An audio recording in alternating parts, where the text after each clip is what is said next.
So I spent the last week or so really looking at film of Zaccharie Risacher, and I would say I am pleasantly surprised. And when I say that, I don't mean he's going to be a superstar. I feel like I actually have a pretty great comp for him. You guys might not like it, but I think it's pretty accurate. But when I say I was surprised, when you hear a 6'9", 6'10" sharp shooting forward, you're not really expecting him to be doing the little things, and that's what stood out to me watching him on film.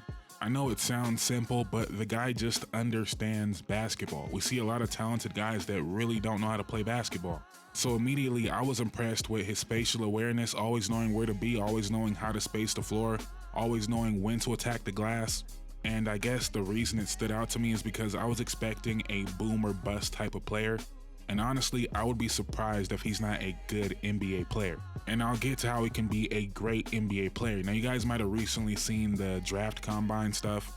And usually I don't care, but I think it's important to mention it when it matches up with something you see on the film. So him having tiny hands, right? I don't really care about that, but you do see it on film when he's missing one-handed dunks. Majority of his dunks are him going up with two hands, which is fine, but it's something you see on the film. When you look at his standing reach, along with his vertical, and you look at the fact that he only had 15 blocks in 49 games this year, you know, you put it together, those things do matter. Now for him, it's not going to be the difference between him being in the NBA and him not being in the NBA, but it might be the difference between him being a good starter and an all-star level player. Like, it just matters, right?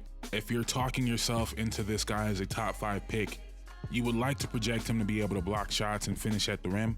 He made the right reads a lot. He was in great position, but sometimes he was almost like too focused on being in position and not being a 6'10" forward that could probably just go block some shots. So hopefully we see that translate at the next level, because I do feel like the defensive upside is really there. But in the league he was playing in, he was really able to stay on the perimeter guys. I'm not sure he's going to be able to do that at the same level in the NBA. So I would really like him to be able to, you know, do some more forward stuff and actually help protect the rim a little bit more. And hopefully we get to see that. But the standout trait for him is obviously the shooting. Some people are pretty skeptical about that.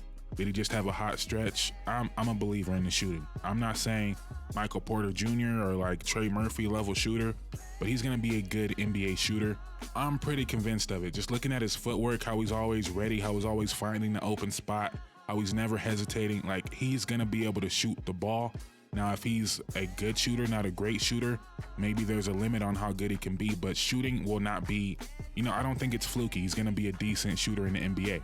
But to build on that shooting, we're going to have to see a development in his mid-range game, because it was pretty much non-existent. I spoke earlier about him understanding how to play the game, and you see that on closeout situations where he wastes no time. He's going to shoot it. If not, he's going to move it or he's going to drive. He makes that decision immediately. But that decision is almost never a pull-up mid-range jumper, and when you're not the greatest finisher at the rim, that's something you're gonna have to lean on. And especially in his case where he's not gonna be really breaking people down off the dribble, getting all the way to the rim, I don't really see that in his future. He's more of a connecting piece, and I know that's not what you want to hear for a #1 overall pick potentially. But to me, if he's ever gonna be just this nuclear offensive weapon that some people project him as, he's gonna have to be like an amazing shooter, like Michael Porter Jr. level shooter. And he's really gonna need the 1 dribble, 2 dribble pull-up mid-range jumper, and that still only really gets you to be a 20 points per game scorer. I don't wanna compare him to Michael Porter Jr. because I do feel like there's a lot more playmaking there. But there's plenty of guys with vision that don't have the handle to get to that playmaking. I feel like we might see his playmaking really thrive in transition. He's a great grab and go guy. But as far as the half court, I'm not really sure how much his vision is going to be a factor with him on the ball. Again, I feel like he's going to be a very good connecting player. But him on the ball, if he's not finishing at the rim and he's not taking that pull-up mid-range jumper, we're not really worried about that. Now, good thing for him is he has a lot he can develop on.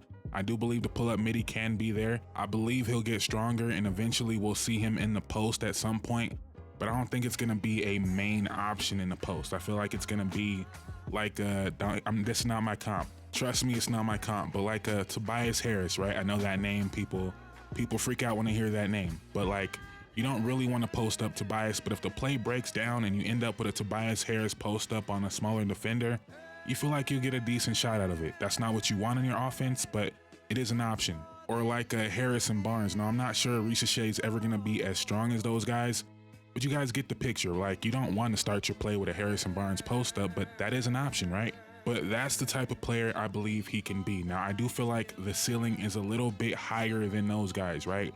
I feel like he could be a player that's taking 6-7 threes a game, shooting 38% from three, with the ability to post up and pass out of the post, with the ability to be a secondary shot creator, a secondary playmaker, to run a few pick and rolls here and there. I don't see superstar. Don't be mad at me, but I don't see it. Unless you're telling me he's legitimately gonna be one of the best shooters in the NBA. I don't see it. I see maybe a 2-3 time All-Star, you know, that would be a great career, right? And what really might separate him from the guys I'm talking about is his transition game. He might just be a monster in transition, getting the board and going, finishing at the rim, passing in transition. That could be a whole different part of his game. He might get into his like little Ben Simmons bag in that area. But the player I'm describing sounds awesome. Can grab and go, can space the floor, might be able to post up a little bit, can play make in the post a little bit. That dude sounds awesome. And not to mention the defensive capabilities. This dude's gonna be a very good player. I'm gonna enjoy watching him play. But if you're asking me, do I think he's gonna be a superstar? Probably not, but I think he'll be a contributor on a very good team. And that's all you can really ask for. Now it's time for the comp. You guys might not remember this guy. Well, you shouldn't remember him, but you might not remember how good he was. You know, his career got cut short by injuries.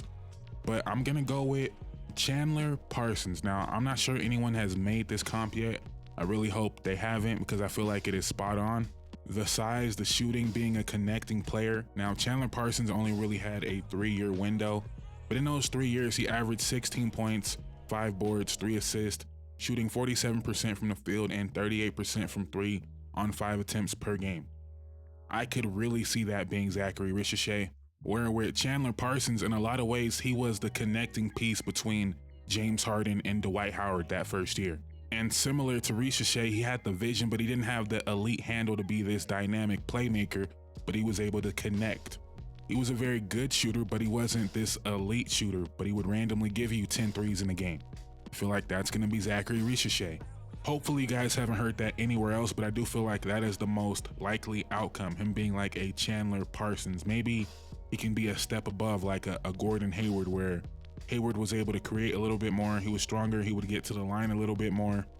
And again, you can have the vision, but not have the handle to get to it. So Gordon Hayward was able to create more for his teammates because he was more comfortable putting the ball on the floor. Even though Zaccharie Risacher might see the same exact play, he doesn't have the handle yet to be able to get to it, right? And it's really hard for me to think of like a worst case scenario, because I just believe he's gonna be a very good NBA player. Like, I really believe that Chandler Parsons is not necessarily his floor, but I feel like he's gonna hit that level. Maybe like a Portland Nick Batum, he's gonna hit that level. And again, I know that sounds extremely disappointing for a potential #1 overall pick, but if you got that level of player with the #4 pick, I feel like that's a win most of the time. So let me know what you think about him in the comments down below. Do you believe he should be #1? If not, who should be #1? Do you believe the same things I believe? Do you feel like he's gonna be a good NBA player? Do you see superstar potential? Do you see any bust potential? Because I don't really see it. But let me know all that down in the comments below. Thank you guys so much for watching. I'm out. Peace.